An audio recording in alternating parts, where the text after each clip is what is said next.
الرجیم بسم اللہ الرحمن الرحیم والحمد للہ رب العالمین والصلاة والسلام علی اشرف الانبیاء والمرسلین خاتم النبیین سید الوصیین محب الغرباء والفقراء والمساکین رحمت للعالمین رسول الثقلین امام الحرمین صاحب قاب قوسین محبوب رب المشرقین والمغربین جد الحسن والحسین مولانا و مولا الثقلین ابی القاسم محمد صلی اللہ علیہ وسلم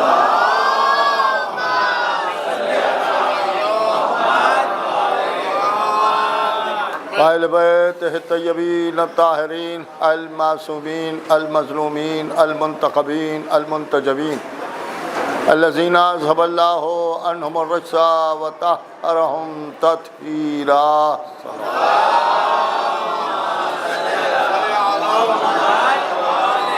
ولعنۃ اللہ علی اعدائہم وقتلتہم ومنکر فضائلہم ومصائبہم وطہارتہم وجلالتہم وشجاعتہم وعظمتہم وولایتہم وعطشہم اجمعین من لیلنا ھذا الی یوم الدین اما بعد فقط قال اللہ سبحانہ تبارک و تعالی فی کتابہ الکریم والفرقان الحکیم والقرآن الکریم وقولہ الحق بسم اللہ الرحمن الرحیم والعصر ان الانسان لفی خسر الا الذین آمنوا وعملوا الصالحات وتواصوا بالحق وتواصوا بالصبر صلوات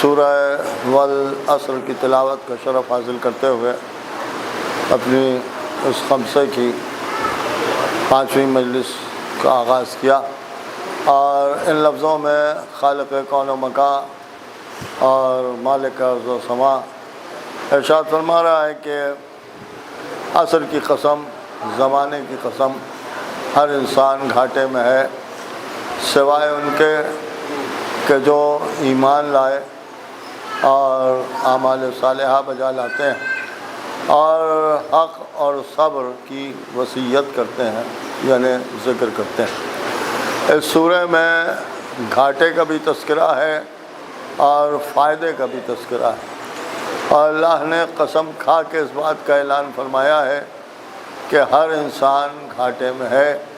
اس سے ایک بات ہماری یہ بھی سمجھ میں آتی ہے کہ عضو قرآن جو انسان ہے وہ گھاٹے میں ہے، اور جو گھاٹے میں ہے وہی انسان ہے، یعنی انسان کو ہر طرح سے گھاٹا ہے۔ جسے انسان فائدہ سمجھ رہا ہے حقیقتاً اللہ کی نظر میں وہ گھاٹا ہی گھاٹا ہے۔ آج جب ہم دنیا میں دیکھتے ہیں کہ فائدے میں کون ہے اور فائدہ کیا ہے، تو انسان بس دنیا ہی کی چیزوں کو یا دنیا کو ہی فائدہ سمجھتا ہے، اور یہ سمجھتا ہے کہ اگر ہم نے دولت کما لی ہے اور دولت ہمارے پاس موجود ہے تو ہم فائدے میں ہیں، ہم نے مکان بنا لیا ہے تو ہم فائدے میں ہیں، ہم نے محل تعمیر کر لیے ہیں تو ہم فائدے میں ہیں، ہمارے پاس حکومت ہے تو ہم فائدے میں ہیں۔ اللہ کہہ رہا ہے جسے تم فائدہ سمجھ رہے ہو وہی گھاٹا ہے۔ اس کا مطلب یہ ہے کہ جو کچھ دنیا میں حاصل کر رہے ہو یہ سب گھاٹا ہی گھاٹا ہے۔ اگر فائدے والوں کو دیکھنا ہے کہ فائدہ کسے ہے تو خالی انسان بننے میں فائدہ نہیں ہے بلکہ صاحب ایمان بننے میں فائدہ ہے۔ اس لیے کہ انسان تو ہر آدمی بننا چاہتا ہے، اور جو کچھ وہ کرتا ہے اسی کو وہ انسانیت سمجھتا ہے، اور یہ سمجھتا ہے کہ ہم انسان ہیں اور انسانیت کی تبلیغ بھی ہوتی ہے، اور نظریات تو یہاں تک آ گئے ہیں کہ ہمیں پہلے انسان ہونا چاہیے پھر مذہب آنا چاہیے، پہلے انسان ہو پھر مسلمان ہو۔ اس کا مطلب یہ ہے کہ دین کو، مذہب کو پس پش ڈال دیا گیا صرف انسان بننے کے لیے تاکہ ہمیں فائدہ ہی فائدہ ہو۔ جیسے فائدے کا مسئلہ ایسا ہے کہ ہر آدمی فائدہ ہی اٹھانا چاہتا ہے۔ کبھی آپ غور کریں کہ جب فائدے کی بات آتی ہے تو حد یہاں تک ہے کہ اگر کسی نے سلام کیا تو انہوں نے کہا صاحب ہم جواب دیں تو فائدہ کیا ہے، سلام کریں تو فائدہ کیا ہے، ان سے ملنے سے کوئی فائدہ نہیں ہے، وہاں جانے سے کوئی فائدہ نہیں ہے۔ اس کا مطلب یہ ہے کہ ہم وہاں جائیں گے جہاں فائدہ ہوگا، ہم ان سے ملیں گے جن سے فائدہ ہوگا، انہیں سلام کریں گے جن سے فائدہ ہوگا، انہیں جواب سلام دیں گے جنہیں فائدہ ہوگا۔ تو جب سلام دعا تک میں فائدہ ڈھونڈنے لگے تب اللہ نے آواز دی کہ یہی نقصان ہے۔ اب صلوات پڑھے محمد وآل محمد۔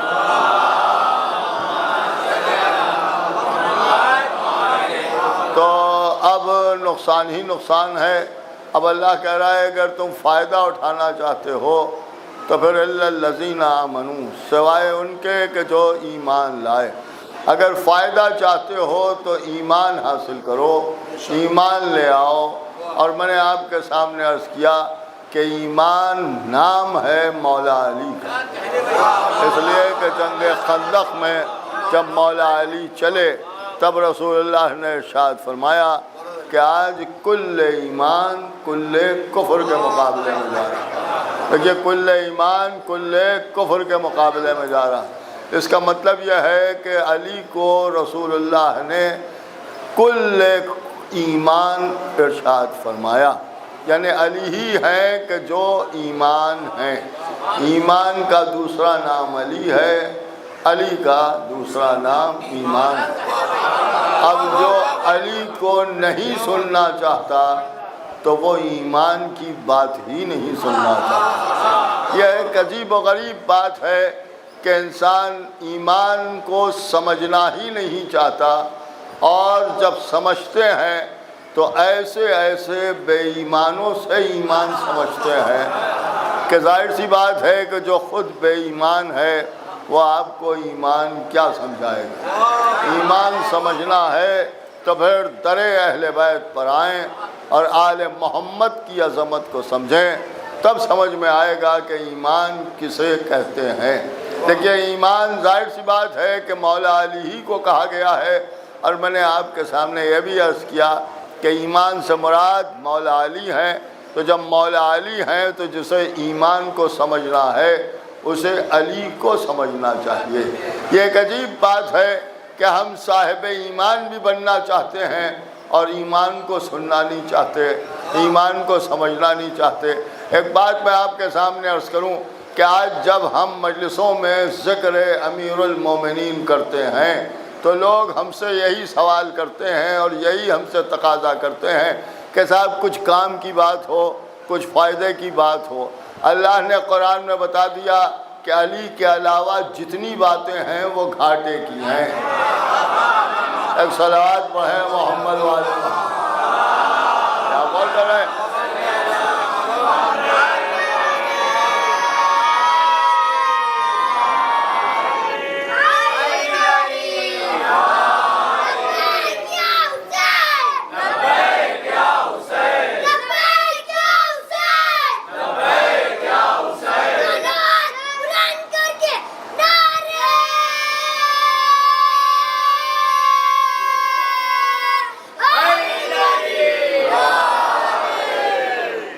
ظاہر سی بات ہے اگر فائدے کی بات سننا ہے تو ذکر علی ہی ہونا چاہیے۔ اب جو یہ لوگ کہتے ہیں کہ صاحب کوئی فائدے کی بات، کوئی فائدے کی بات، اس کا مطلب یہ ہے کہ یہ کہنا یہ چاہتے ہیں کہ علی کی بات فائدے کی نہیں ہے۔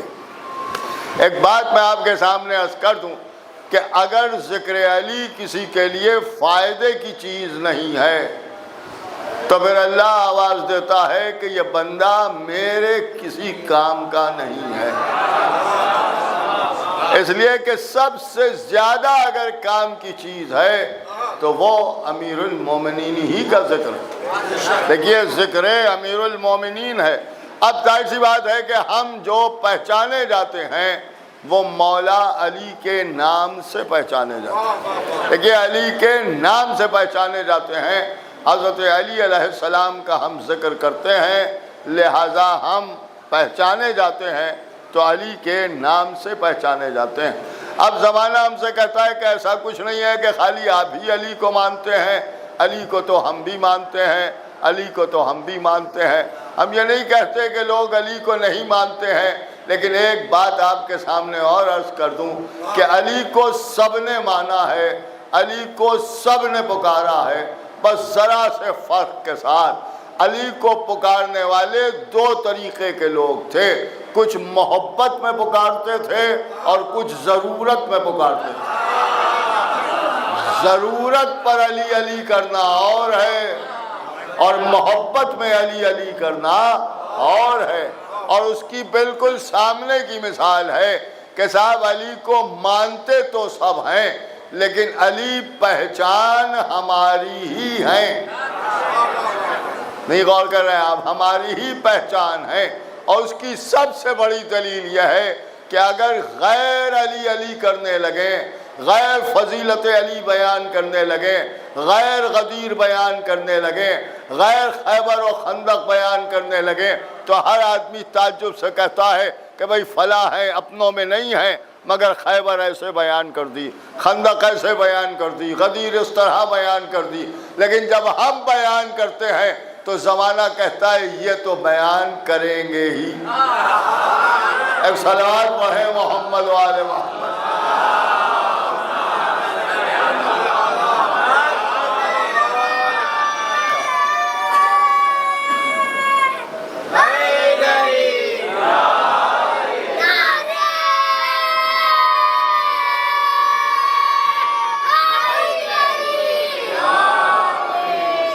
اب ایک بات یہاں میں آپ کے سامنے عرض کروں،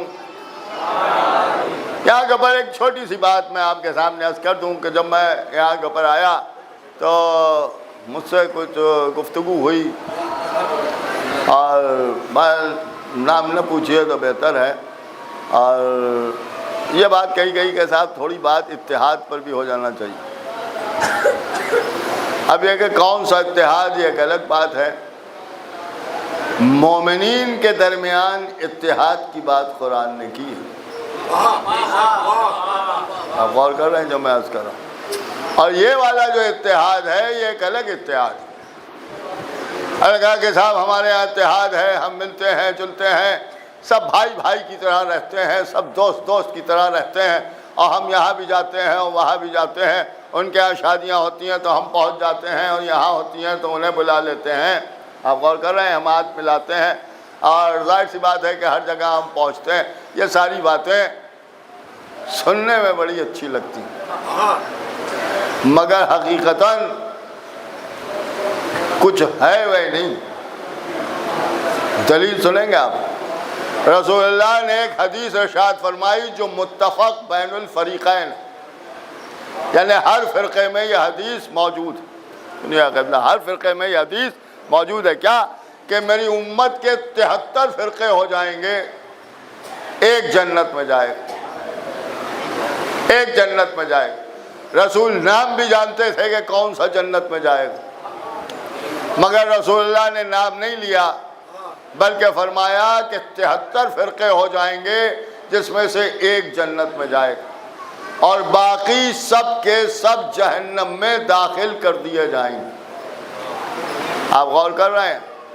اس کا مطلب یہ ہے کہ 72 فرقوں میں آپس میں اتحاد ہو سکتا ہے، مگر 73واں فرقہ وہ ہوگا کہ اگر اتحاد کر لے گا تو 72 میں شامل رہے گا، 73واں نہیں بنے گا. اس حدیث کی روح سے اگر آپ دیکھیں تو یہ بات طے ہے کہ جنت اختلاف پر ملے گی، اتحاد پر نہیں ملے گی. لیکن بڑی نازک بات کر رہا ہوں آپ کے سامنے، تھوڑی تلخ ہے، مگر یہ کہ بات تو حقیقت ہے. ایک صلوات پڑھیں محمد والے محمد. آگے آ جائیے، آگے آ جائیے، آپ آگے آ جائیے، تھوڑا تھوڑا آگے آ جائیے آپ بتا. ایک صلوات پڑھیں محمد والے محمد. اس لیے کہ ایک جنت میں جائے. عقل اگر ہے تو عقل کا فیصلہ یہ ہے کہ جو ایک جنت میں جائے گا وہ کم سے کم ایک کام ایسا ضرور کرتا ہوگا جو باقی نہیں کرتے ہوں، اور وہ کام ایسا ہوگا کہ اگر اسے کیا تو سب کیا، اور اگر اسے نہ کیا تو کچھ نہ کیا۔ اب یہ دیکھیے کہ وہ کون سا عمل ہے جس کے لیے اپنے نبی سے اللہ نے کہہ دیا کہ اگر یہ پہنچایا تو سب پہنچایا، اور اگر یہ نہ پہنچایا تو کچھ نہ پہنچایا۔ ظاہر سی بات ہے وہ ولایت امیر المومنین ہے۔ اب اس میں ایک بات میں آپ کے سامنے اور عرض کرتا چلوں کہ یہاں تو سب مل رہے ہیں، دیکھیں یہاں سب مل رہے ہیں، یہاں جو بچے ہیں ہمارے ہم ان سے بات کر رہے ہیں، ہم سب مل رہے ہیں، ان کا ہاتھ صاحب مل رہے ہیں، سب سے میل جول ہے، سب بھائی چارہ ہے۔ یہ حدیث جو ہمیں بتا رہی ہے کہ 73 میں ایک جنت میں جائے گا، اب آپ پوچھئے کہ کون سا جنت میں جائے گا، تو انہوں نے کہا ایک جائے گا۔ کون جائے گا؟ جس فرقے سے آپ پوچھیں گے وہ کہیں گے ہم جائیں گے، ہر فرقہ کہے گا ہم جائیں گے، اور ایک جائے گا یہ طے ہے۔ اگر ہم جائیں گے تو وہ نہیں جائیں گے، اور وہ جائیں گے تو ہم نہیں جائیں گے۔ یہی تو مطلب ہے نا کہ ایک جائے۔ تو جب ایک جائے گا تو جس سے پوچھا اس نے یہی کہا کہ ہم جائیں گے، ہم جائیں گے، اور ہم نے کہا وہ نہیں جائیں گے۔ دیکھیے وہ نہیں جائیں گے، یہ معاملہ ہماری نہیں سمجھ میں آیا۔ یا کھانا کھانے کی بات آئی تو سب ایک ٹیبل پہ بیٹھے کھا رہے ہیں، اور جب جنت جانے کی بات آئی تو اکیلے جائیں گے۔ کوئی تو ایسا فرقہ ہو جو کہے ہم بھی جائیں گے اور وہ بھی جائیں گے، یا یہی کہہ دے کہ ہم اس وقت تک نہیں جائیں گے جب تک وہ نہیں جائیں گے۔ اس کا مطلب یہ ہوا کہ جب جنت کی بات آئے گی تو اکیلے جائیں گے، یہاں چاہے جتنا مل رہے ہوں سب کو یہیں چھوڑ کے جائیں گے۔ تو بھیا ایسے تعلقات سے کیا فائدہ؟ ایک صلوات پڑھے محمد وآل محمد۔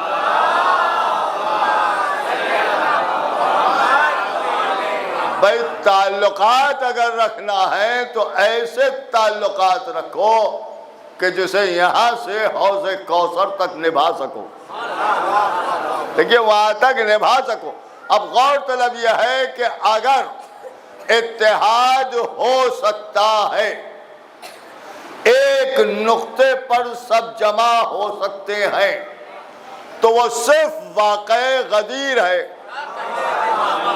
کہ جہاں رسول اللہ نے سب کو ایک جگہ جمع کر لیا، جو آگے بڑھ گئے انہیں واپس بلا لیا، جو پیچھے رہ گئے انہیں آگے بلا لیا، جو دائیں بائیں گھوم رہے تھے سب کو ایک جگہ جمع کر لیا، اور جب سب جمع ہو گئے تب اعلان ولایت کیا۔ اس کا مطلب یہ ہے کہ رسول اللہ نے سب کو غدیر میں ایک ساتھ بلا کے اعلان کر دیا کہ غدیر تو سب کو سننا پڑے گی، چاہے دل سے سنو یا بے دلی سے سنو۔ ایک صلوات پڑھے محمد والے محمد۔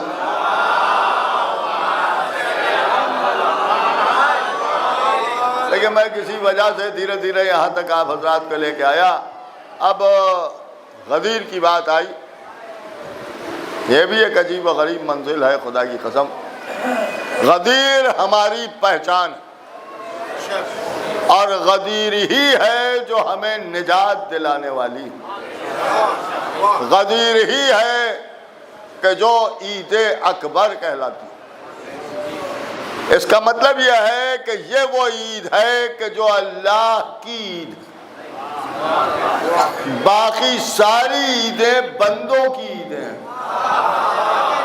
مگر یہ عید وہ ہے جو اللہ کی عید ہے، اس لیے کہ اسی دن دین مکمل ہوا۔ اور جب یہ ساری باتیں ہم نے بیان کی تو ایک مولوی صاحب نے بڑے تڑپ کے یہ کہا کہ کیا غدیر کی بات کرتے ہیں، ایک چھوٹا سا واقعہ تھا، اور تھا کیا؟ دیکھیے تھا کیا، کبھی آپ غور کریں کہ چھوٹا سا واقعہ تھا، بڑی اچھی بات ہے، یہ چھوٹا سا واقعہ تھا، کبھی غور سے اس غدیر کے واقعے کو دیکھیں تو سمجھ میں آئے گا کتنا چھوٹا سا واقعہ تھا۔ اس غدیر میں وہ رسول ہے جو کائنات کا سب سے بڑا رسول ہے، اس بڑے رسول سے ایک چھوٹے سے واقعے کے لیے یہ کہا جا رہا ہے کہ اگر یہ نہ پہنچایا تو کچھ نہ پہنچایا، کیونکہ یہ چھوٹا سا واقعہ ہے۔ جو پیچھے رہ گئے ہیں ان کا انتظار کیا جا رہا ہے، اس لیے کہ چھوٹا سا واقعہ ہے۔ جو آگے بڑھ گئے ہیں انہیں واپس بلایا جا رہا ہے، اس لیے کہ ایک چھوٹا سا واقعہ ہے۔ رسول اللہ کو جو پہنچانا ہے وہ یوں ہی نہیں پہنچا رہے ہیں بلکہ منبر بنوا رہے ہیں، اس لیے کہ ایک چھوٹا سا واقعہ ہے۔ سارے مجمع کو جمع کر رہے ہیں اور پھر منبر پر جا رہے ہیں، اس لیے کہ ایک چھوٹا سا واقعہ ہے۔ اور پھر علی کو اپنے دونوں ہاتھوں پر اٹھا کے مجمع کو دکھا رہے ہیں، اس لیے کہ یہ چھوٹا سا واقعہ ہے۔ اور زبان سے علی کے مولا ہونے کا اعلان فرما رہے ہیں، اس لیے کہ چھوٹا سا واقعہ ہے۔ اور بڑے بڑے مبارکباد دے رہے ہیں، اس لیے کہ یہ چھوٹا سا واقعہ ہے۔ پھر رسول اللہ ایک خیمہ لگوا رہے ہیں اور اس کے 2 در بنوا رہے ہیں اور آواز دے رہے ہیں ایک ایک کر کے ادھر سے جاؤ اور ادھر سے نکل جاؤ، علی کے ہاتھ پر بیعت کرو اور مبارکباد دو، اس لیے کہ ایک چھوٹا سا واقعہ ہے۔ اس سارے واقعے میں ہر ایک کو الگ الگ علی کے ہاتھ پر بیعت کرنا پڑ رہی ہے، اس لیے کہ یہ ایک چھوٹا سا واقعہ ہے۔ دیکھیے ایک چھوٹا سا واقعہ ہے، ایک صاحب ممبر کے پہلو میں بیٹھ کے رو رہے ہیں، اس لیے کہ ایک چھوٹا سا واقعہ ہے۔ دیکھیے ایک چھوٹا سا واقعہ ہے، اس چھوٹے سے واقعے کے سبب مسلمان اپنے گھروں پر 3 دن پہنچنے میں لیٹ ہو رہے ہیں، اس لیے کہ ایک چھوٹا سا واقعہ ہے۔ دیکھیے ایک چھوٹا سا واقعہ، دیکھیے کتنا چھوٹا سا واقعہ ہے، آپ کبھی غور کر رہے ہیں کتنا چھوٹا سا واقعہ ہے؟ سب بخن بخن چلا رہے ہیں، اس لیے کہ ایک چھوٹا سا واقعہ ہے۔ ایسا چھوٹا سا واقعہ کہ جس چھوٹے سے واقعے کے بعد اتنا بڑا اسلام مکمل ہو رہا ہے، ایک چھوٹا سا واقعہ ہے۔ اللہ کہہ رہا ہے میں نے نعمتوں کو آج تمام کر دیا، کتنا چھوٹا سا واقعہ ہے بھائی، کتنا چھوٹا سا واقعہ ہے۔ ایک جملہ کہوں تو شاید غلط نہ ہوگا کہ اگر چھوٹا سا واقعہ ہے تو اس چھوٹے سے واقعے نے مسلمانوں کو اتنا بڑا زخم دیا ہے کہ 1400 برس ہو گئے آج تک ٹھیک نہیں ہو پا رہا ہے۔ ایک صلوات بھیجتے ہیں محمد والے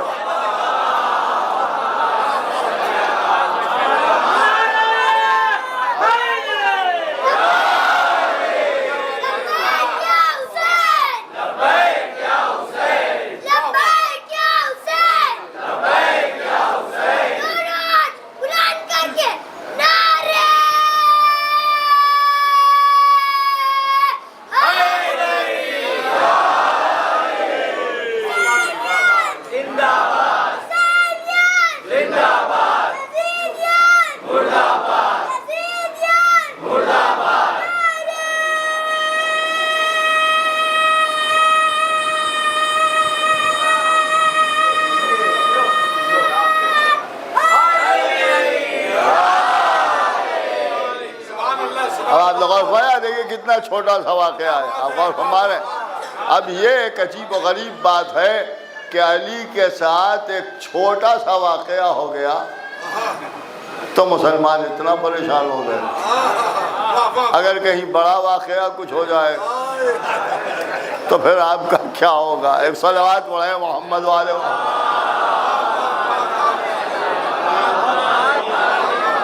ظاہر سی بات ہے کہ مولا علی کے فضائل اور علی ابن ابی طالب علیہ السلام کی حیات اگر بیان کی جاتی ہے تو اس پر بڑی بحث ہوتی ہے، اور جب یہ واقعہ بیان ہوتا ہے کہ مولا علی کو غدیر کے میدان میں رسول اللہ نے اپنے دونوں ہاتھوں پر اٹھا کے فرمایا من کنت مولا ہو فہذا علی مولا، جس کا میں مولا اس کے یہ علی مولا۔ جس کا میں مولا اس کے یہ علی مولا. یہ رسول اللہ نے ارشاد فرمایا. لوگوں نے بخن بخن کہا, سب نے مبارکباد پیش کی, اور جب مبارکباد پیش کر دی تب رسول اللہ وہاں سے چلے. ایک بات بس عرض کرنا ہے آپ کے سامنے. مبارکباد پیش ہوئی, اس میں دو شاعر بھی ہیں, ایک حسان بن ثابت ہے, ایک قیس بن سعد بن عبیدہ.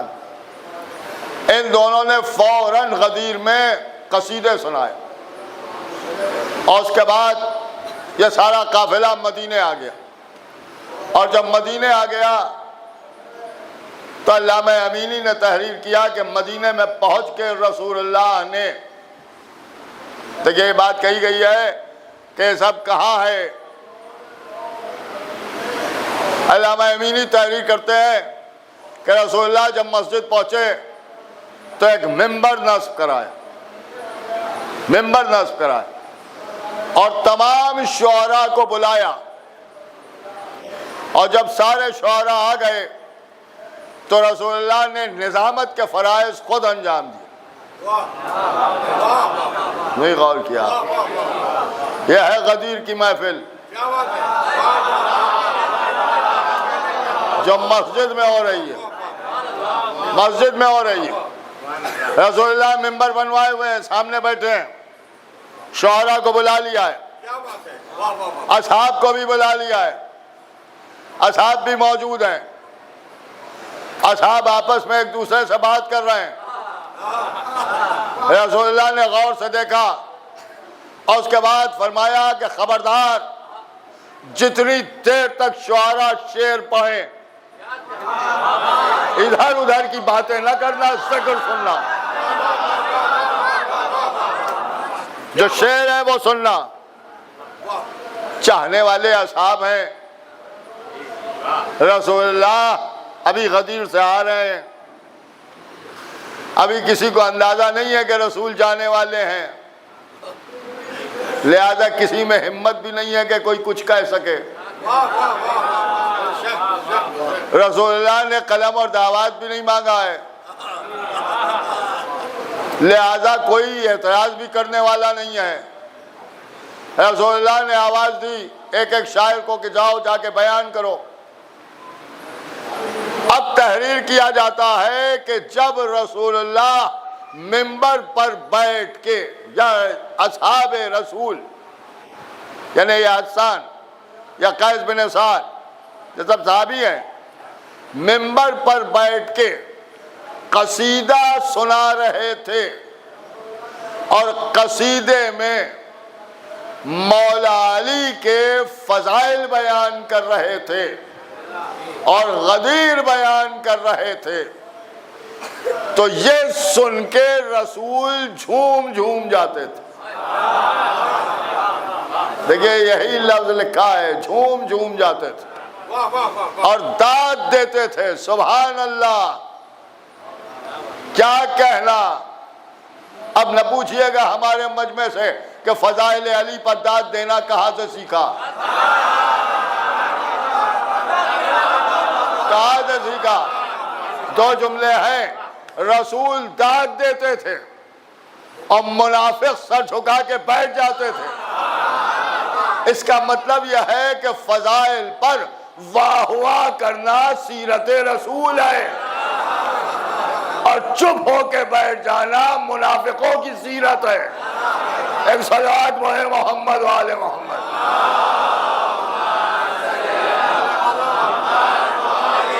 دیکھیے داد دیتے تھے, اور اس کے بعد یہ جملہ لکھا ہوا ہے کہ جب غدیر بیان ہوتی تھی یا علی کے دشمنوں کی حجو کی جاتی تھی تو رسول جھوم جاتے تھے. اب ایک جملہ آپ کی سماعتوں کی نظر کر دوں کہ غدیر سن کے یا علی کے دشمنوں کی حجو سن کے رسول تو جھوم جاتے تھے اور منافق گھوم جاتے تھے. ایک صلوات محمد و آل محمد.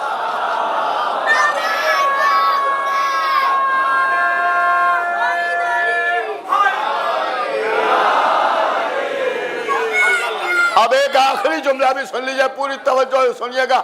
اس کا مطلب یہ ہے کہ رسول جھومتے تھے اور منافق گھومتے تھے، تو رسول والوں کی عادت اس مسجد سے آج تک پڑی ہوئی ہے کہ یہ جھوم جاتے ہیں، اور منافقوں کی بھی عادت پڑی ہوئی ہے کہ مسجد میں بیٹھ کے گھوم گھوم جاتے ہیں۔ ایک صلوات بھیجتے ہیں محمد و آل محمد۔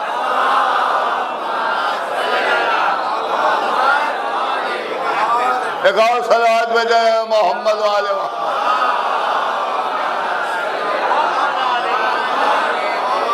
تو رسول اللہ نے مسجد میں ذکر اہل بیت کرا دیا۔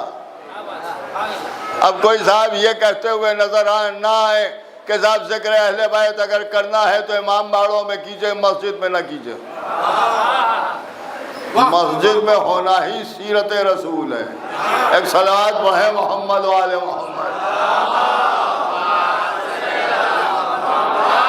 ایک اور باواز بلند صلوات بھیجتے ہیں محمد و آل محمد۔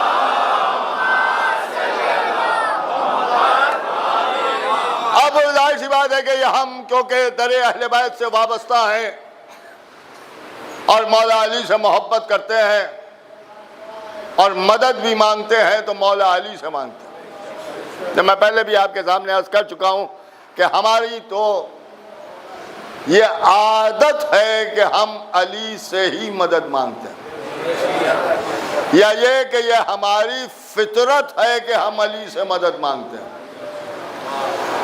کسی نے پوچھا کہ صاحب آپ کسی اور سے کیوں نہیں مانگتے؟ تو ہم نے کسی کو اس لائق پایا ہی نہیں ہے کہ وہ مدد کر سکے۔ ہم ایسوں سے کیا مدد مانگیں اور کیا پکاریں جو رسول کے پکارنے پر نہ آئے؟ تب زندہ تھے تب نہ آئے تو ہم مر کے کیا آئیں گے؟ لہذا ہم نے ہمیشہ علی کو مدد کے لیے پکارا ہے، اور ہماری مدد کو مولا ہی آئے۔ علی نے وعدہ فرمایا ہے کہ جب ضرورت ہو تو ہمیں پکارو، ہم آئیں گے۔ اور یہی نہیں ہے، ایسی جگہ بھی آئیں گے کہ جہاں کوئی نہ ہوگا مدد کرنے والا، وہ آئیں گے۔ دیکھیے وہ آئیں گے۔ سامنے کی بات عرض کر رہا ہوں، وہ جگہ ہے جسے قبر کہتے ہیں۔ یہاں جتنے بیٹھے ہیں سب کا عقیدہ ہے کہ قبر میں سوائے علی کے کوئی نہیں ہو۔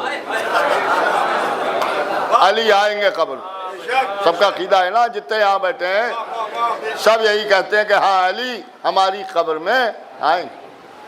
دیکھیے مولا علی قبر میں آئیں گے، پوری توجہ سنیے گا، مولا علی قبر میں آئیں گے۔ اب یہ کہ دوسرے مسلمانوں نے کہا سانپ آئے گا اور بچھو آئے گا، آپ غور کر رہے ہیں؟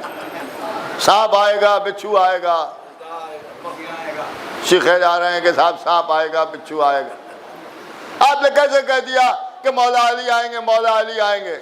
آپ بلا وجہ بگڑ رہے ہیں، ہم اپنی قبر کی بات کر رہے ہیں۔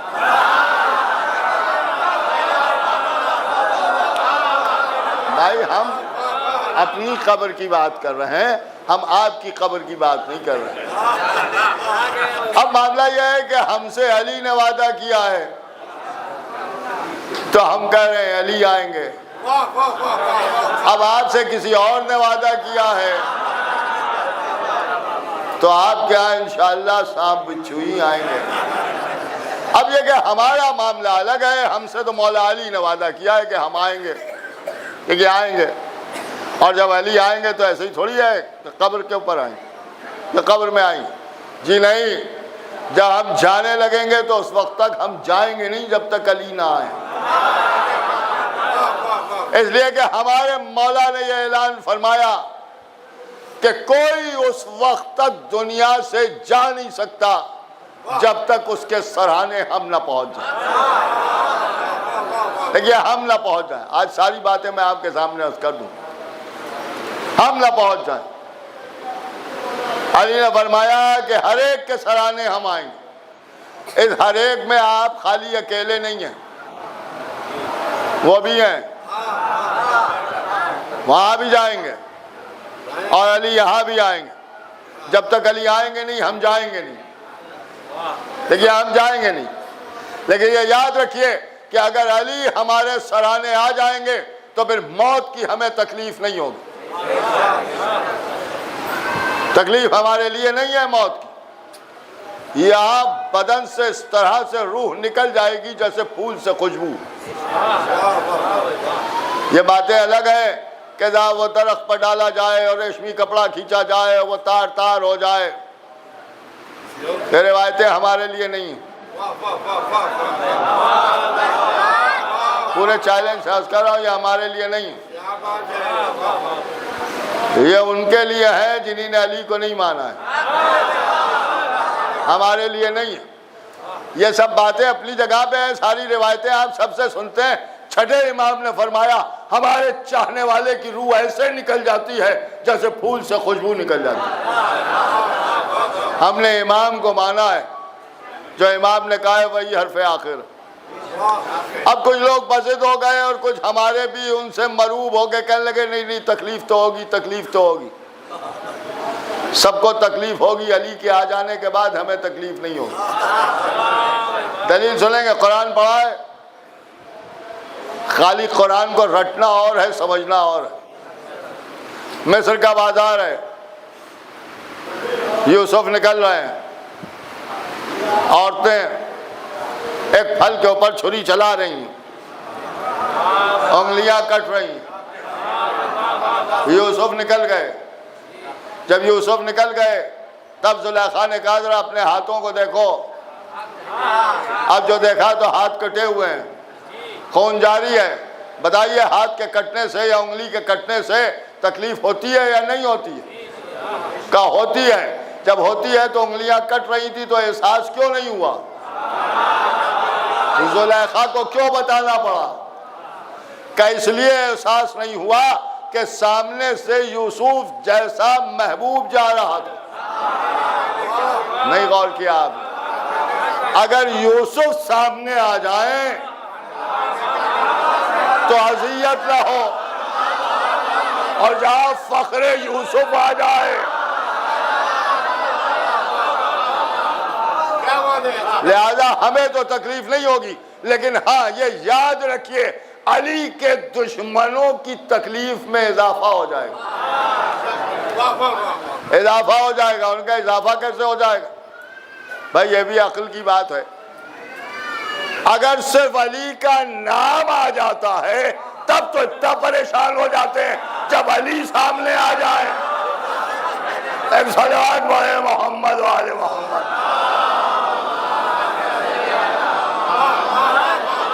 تو آپ قبر میں آ جائیں گے، اور جب مولا قبر میں آ جائیں گے اور ہم سے سوال کیے جائیں گے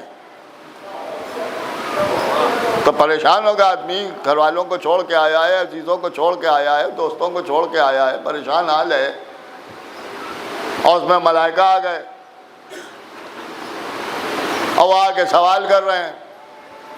ایک پریشان سے پوچھا جا رہا ہے، وہ یوں ہی پریشان ہے اور اس میں سوال کیے جا رہے ہیں، تو ظاہر سی بات ہے گھبرایا ہوا شخص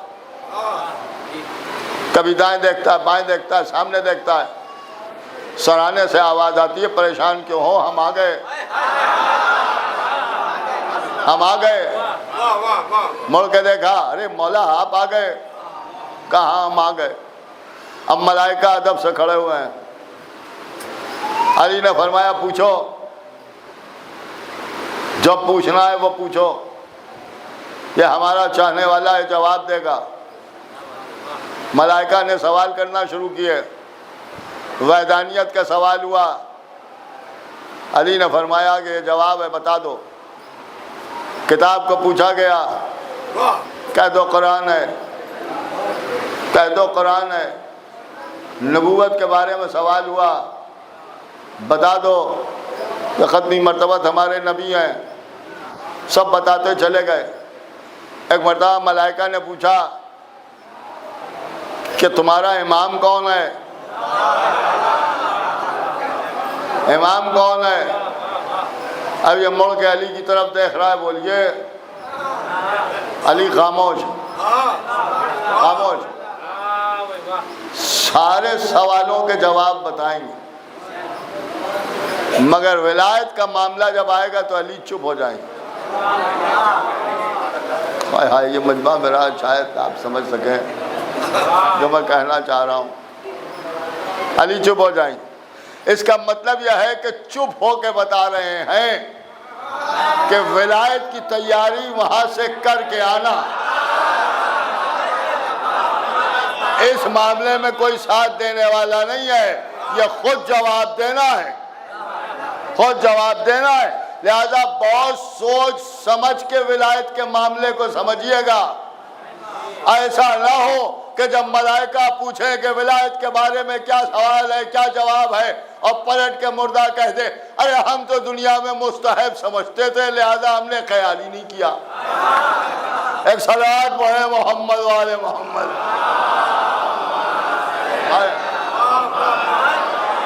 یہ سوال ہوگا، اس کا جواب خود دینا ہے، لہذا علی علی کرنے کی عادت ڈالیے کہ جہاں امامت کی بات آئے فوراً زبان پر مولا علی کا نام آئے۔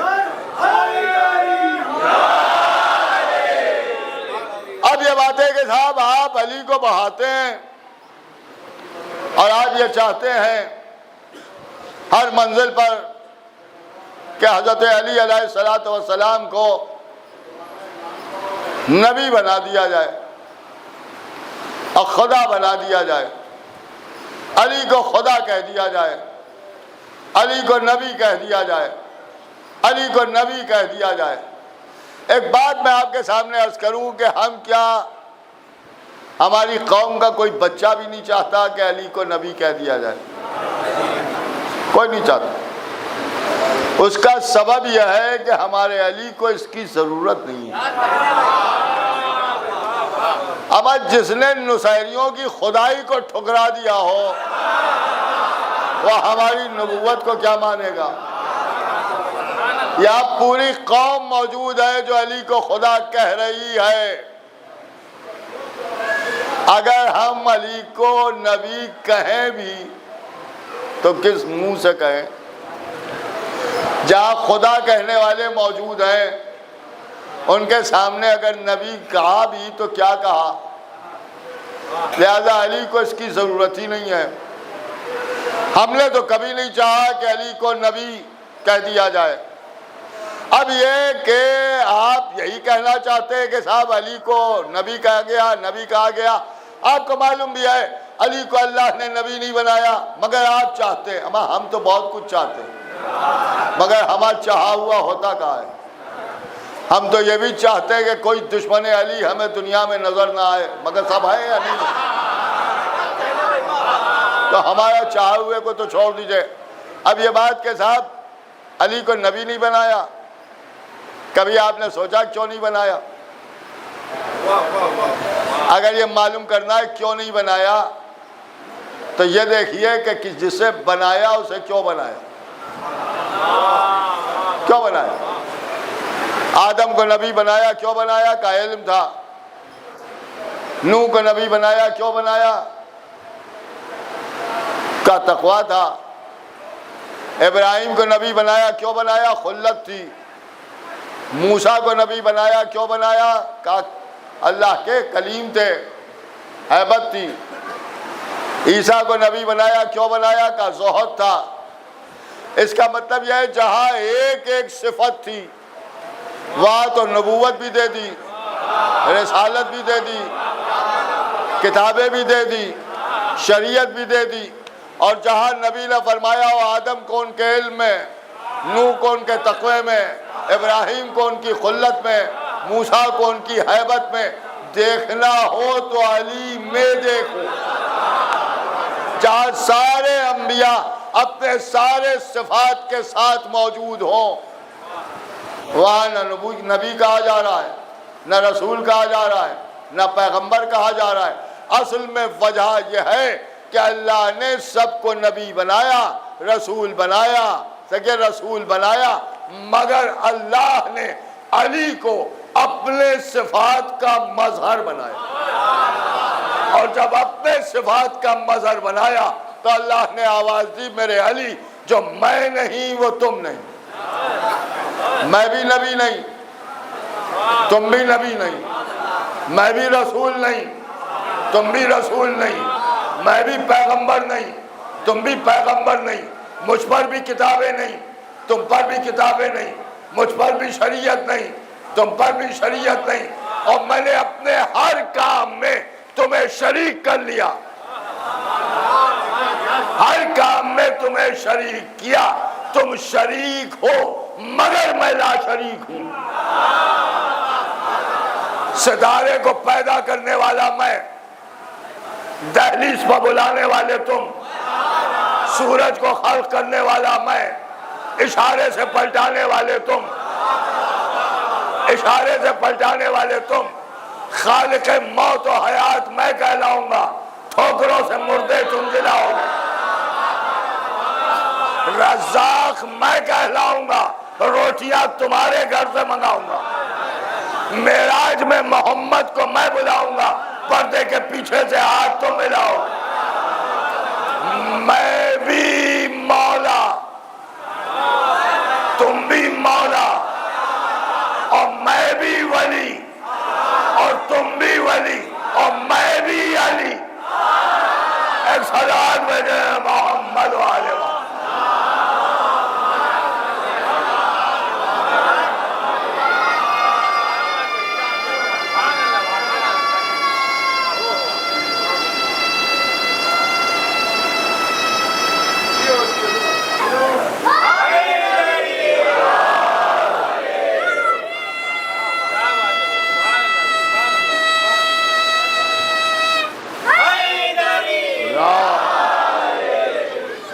بس آخری بات سن لیجئے، اس کے بعد مسائل بس کر دوں آپ کے سامنے کہ اللہ نے علی کو اپنے صفات کا مظہر بنایا، لیکن اپنے صفات کا مظہر بنایا۔ اب یہ کہنا کہ صاحب آپ یہ چاہتے ہیں کہ علی کو نبی کہہ دیا جائے،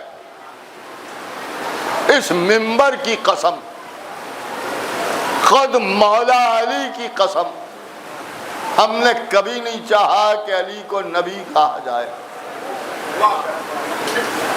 ہم نے نہیں چاہا کہ کوئی علی کو نبی سمجھے۔ ہم کیا آدم نے نہیں چاہا، نوح نے نہیں چاہا، ابراہیم نے نہیں چاہا، موسیٰ نے نہیں چاہا، عیسیٰ نے نہیں چاہا، انبیاء نے نہیں چاہا، دیکھیے انبیاء نے نہیں چاہا، انبیاء نے نہیں چاہا، شہزادی نے نہیں چاہا، حسنین نے نہیں چاہا، سلمان نے نہیں چاہا، ابو ذر نے نہیں چاہا، مقداد نے نہیں چاہا، موسیٰ نے نہیں چاہا، مقداد نے نہیں چاہا، میثم تمار نے نہیں چاہا، بلال نے نہیں چاہا، حذیفہ نے نہیں چاہا، اس وقت سے اس وقت تک علماء نے نہیں چاہا، دیکھیے علماء نے نہیں چاہا، ہماری قوم نے نہیں چاہا کہ علی کو نبی سمجھا جائے، اور علماء نے نہیں چاہا، ہماری اس مجلس نے نہیں چاہا کہ علی کو نبی سمجھا جائے، ہمارے بزرگوں نے نہیں چاہا، ہمارے جوانوں نے نہیں چاہا، ہمارے بچوں نے نہیں چاہا، ہمارے گھر کی بیویوں نے نہیں چاہا، اس قوم نے نہیں چاہا، اس مجمع نے نہیں چاہا، مگر اسے کیا کیا جائے کہ شب ہجرت اللہ نے اپنے نبی کی جان بچانے کے لیے یہ چاہا کہ ایک رات ہی صحیح علی کو نبی سمجھا جائے۔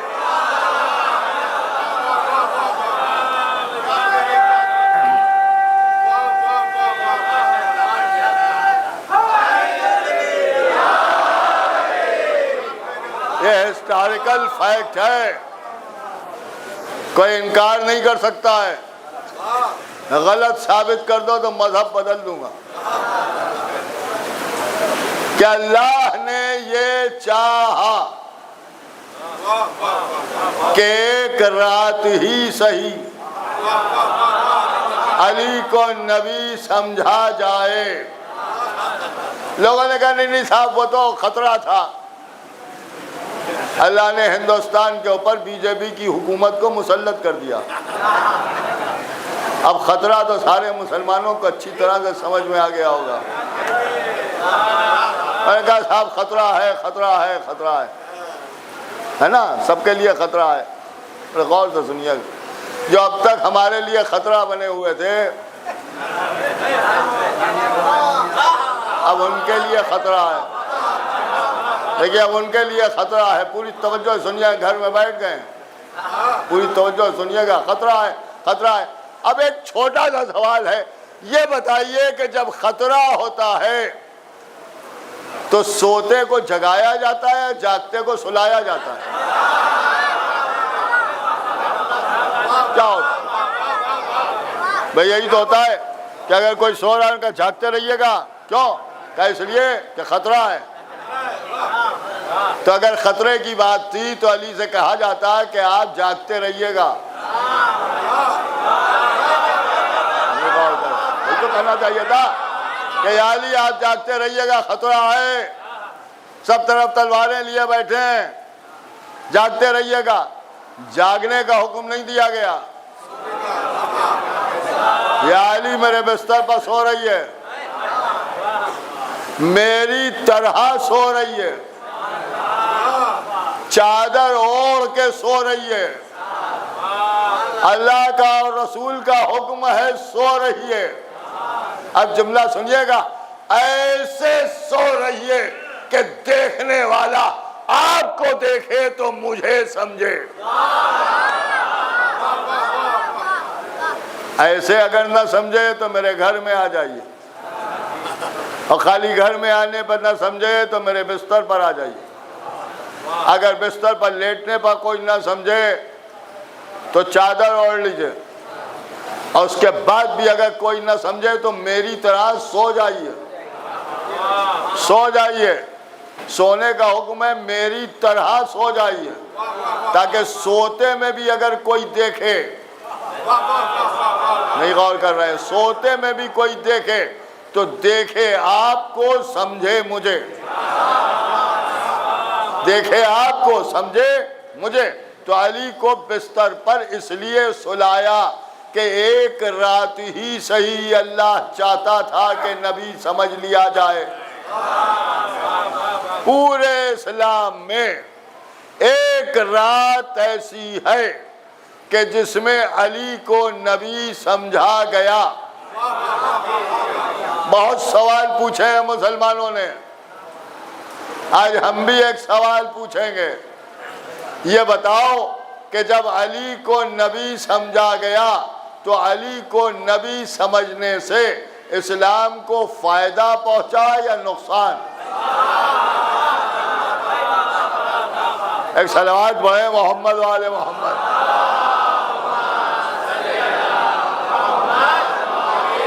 بھائی اسلام میں ظاہر سی بات ہے کہ فائدہ پہنچا یا نقصان؟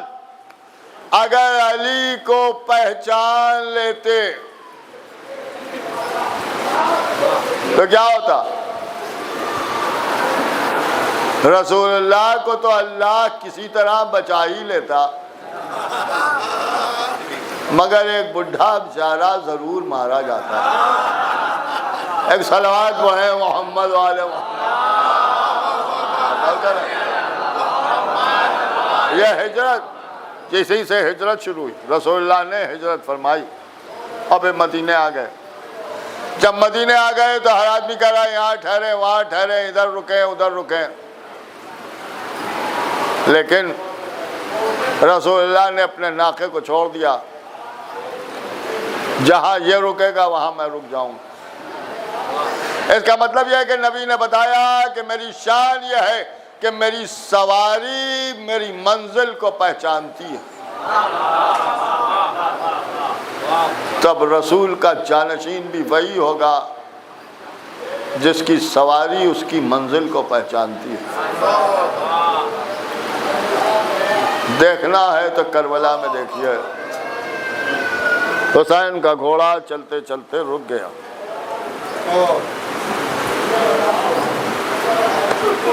حسین کربلا 2 محرم کو پہنچ گئے.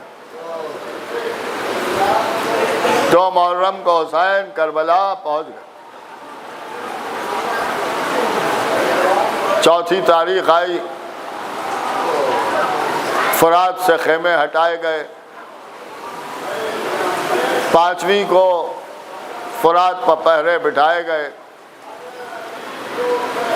شب عاشور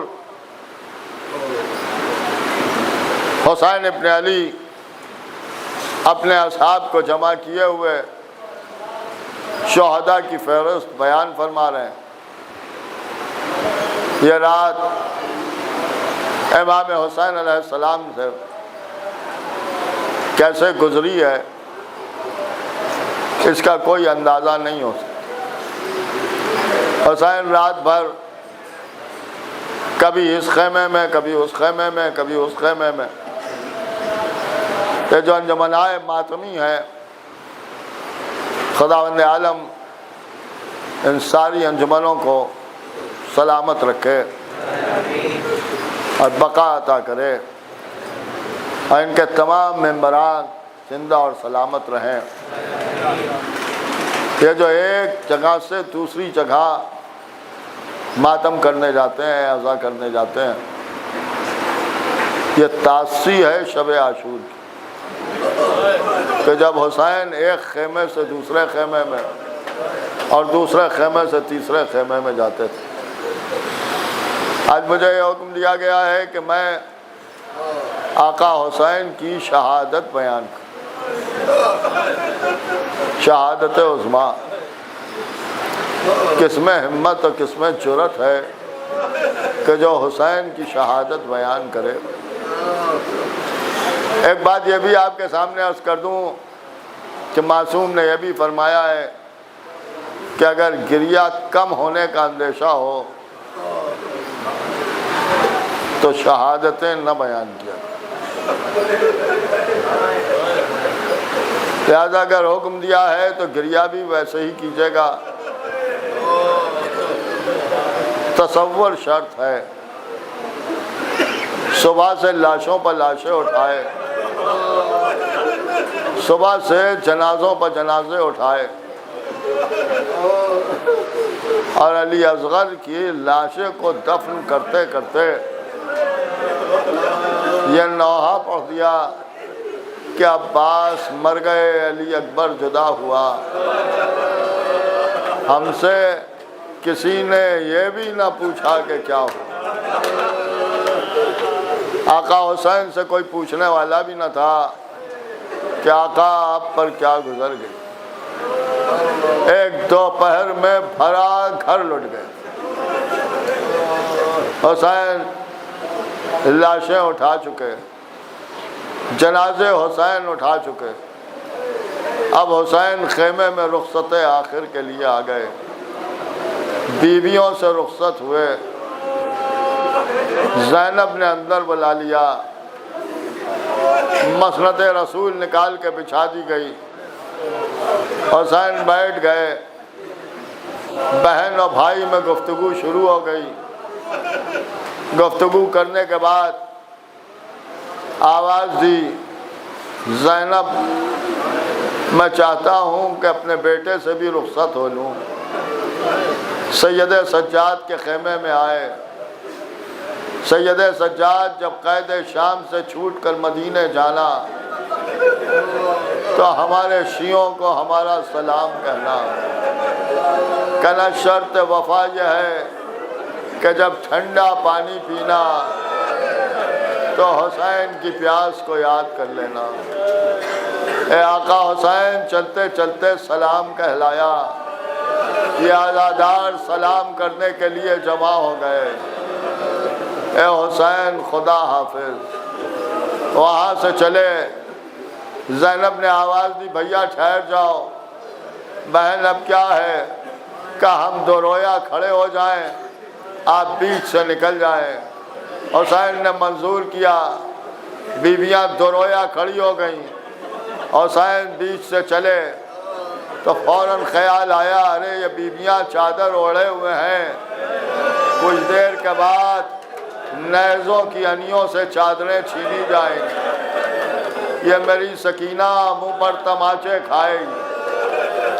حسین آگے بڑھتے گئے، ہر طرف سے حسین خدا حافظ کی صدائیں بلند ہو رہی تھیں کہ ایک مرتبہ بیویوں نے اپنے حلقے میں لے لیا، حسین نے امامہ ہاتھوں پر لیا، آسمان کی طرف دیکھ کے آواز دی، پروردگار انہیں میرے غم میں صبر عطا فرما دے۔ اتنا کہنا تھا کہ حسین الوداع کی صدائیں بلند ہوئیں، حسین خیمے سے باہر آئے، ذوالجناح پہ سوار ہوئے۔ عالم یہ تھا کہ حسین جب کہ چلے بعد دوپہر رن کو، نہ تھا کوئی جو سنبھالے رکاب توسن کو۔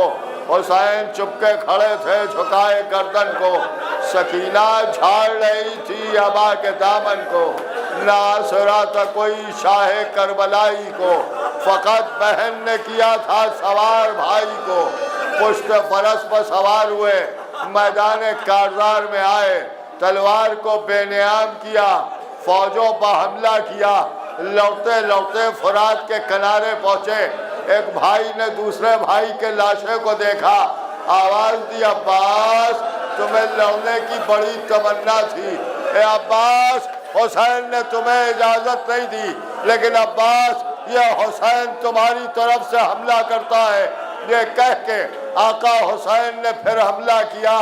آپ میمنے پر حملہ کیا تو میسرے پر آ گئے، میسرے پر حملہ کیا تو قلب لشکر میں آئے، تلوار چل رہی تھی، کونیوں سے لہو جاری تھا، اعضائے جسم انسانی ہوا میں پرواز کر رہے تھے، جوش شجاعت میں تلوار کو نیام میں رکھتے تھے، ہاتھ بڑھاتے تھے، دو ظالموں کے سروں کے بالوں کو پکڑتے تھے، آپس میں ٹکرا دیتے تھے اور کہتے تھے ارے تم نے میرے علی اکبر کو مار ڈالا، تم نے میرے قاسم کو قتل کر دیا، اب علمان کی صدائیں بلند کر رہے ہو۔ فوجیں کوفے کی دیواروں سے ٹکرا رہی تھی، حسین قتل کرتے چلے جا رہے تھے۔ ناگاہ آسمان سے آواز آئی، تیروں پر تیر کھا چکے، بس ہے حسین بس، زخموں پر زخم آ چکے، بس ہے حسین بس، لاشوں پر لاشیں لا چکے، بس ہے حسین بس، ہم تم کو آزما چکے، بس ہے حسین بس، سر کو جھکا دو، خنجر بیداد کے لیے کچھ امتحان چھوڑ دو، سجاد کے لیے۔ اتنا کہنا تھا کہ حسین نے تلوار کو نیام میں رکھا، گھوڑے کو ایک کعوہ دیا، ایک بلندی پر آ کے رکے، تلوار نیام میں ہے، خاموشی سے کھڑے ہوئے ہیں۔ اب جو فوجوں نے دیکھا تو چاروں طرف سے سمٹنا شروع ہوئی۔ آپ سنیں گے کیا ہوا، ایک تیر آیا، پیشانی پر لگا، حسین نے تیر کو نکالا، ہاتھ اٹھانے سے سینہ کھل گیا، ایک نیزہ سینے کے پار ہو گیا، حسین گھوڑے پر ڈگمگانے لگے، ذوالجلال لے کے چلا، ایک نشیب میں حسین کو گھوڑے سے اتارا۔ آپ سنیں گے کیا ہے، اس کے بعد شمر ادھر سے چلا، خنجر کو پتھروں پر مارتا ہوا چلا، کند کرتا ہوا چلا، حسین کے قریب آیا، حسین کا سر سجدہ خالق میں تھا، ہاتھ بڑھایا، ظالم ہاتھ تھا، حسین کے بال تھے، بالوں سے پکڑا، خنجر کو چلانا چاہا، روح سیدہ تڑپ گئی۔ اے شمر میرا بچہ پیاسا ہے، اے شمر میرے بچے کو ذبح نہ کر۔ چھری بار بار پلٹ رہی تھی، آج شمر نے اس خنجر کو حلقے شہ پر مارنا شروع کیا، 12 ضربیں دی گئی، سر تن سے جدا ہو گیا، لوک نیزہ پر بلند ہوا۔ واہ حسین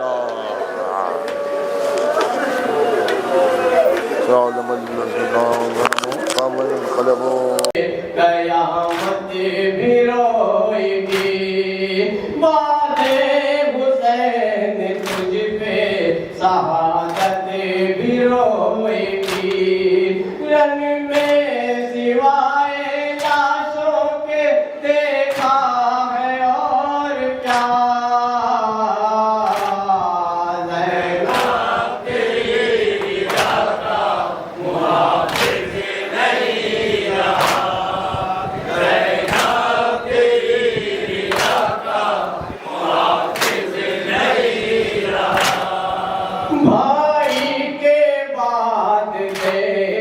نا ہم تیر ایک دن کرنی پڑے گی تجھ کو یہ تدبیر ایک دن ہوگا تمہارے پوست پہ بیمار کربلا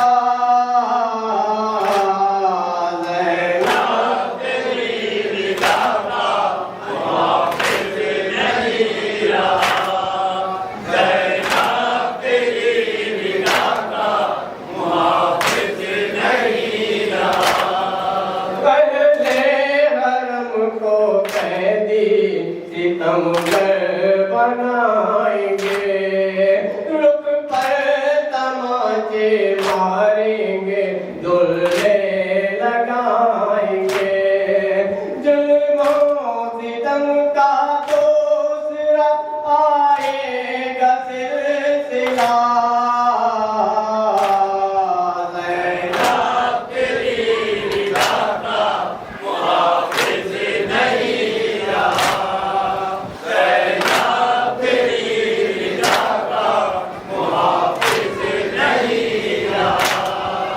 جانا ہے تجھ کو شام کے زندان میں ابھی اور دیکھنا ہے تجھ کو سکینہ کی بیکسی دم توڑ دے بھی کہہ دے مصیبت میں غم زدہ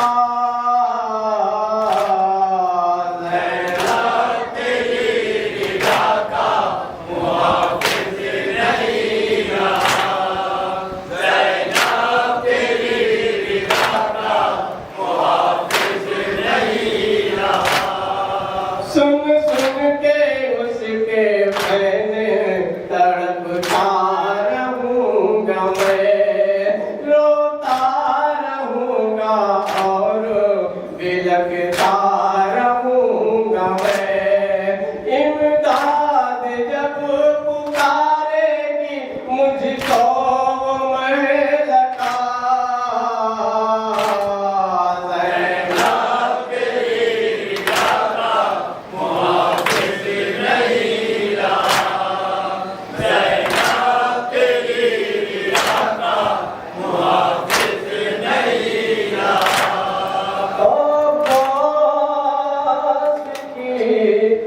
جدائی نے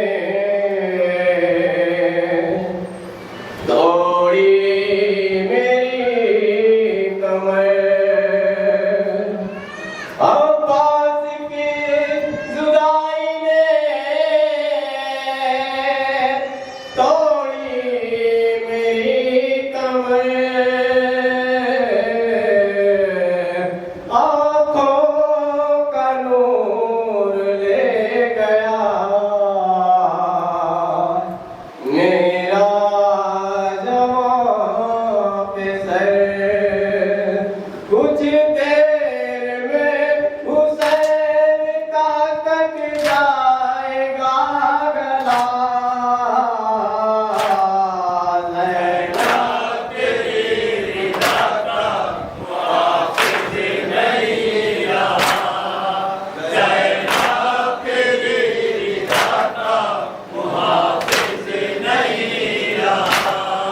جس دم چری چلے گی گلے پر حسین کے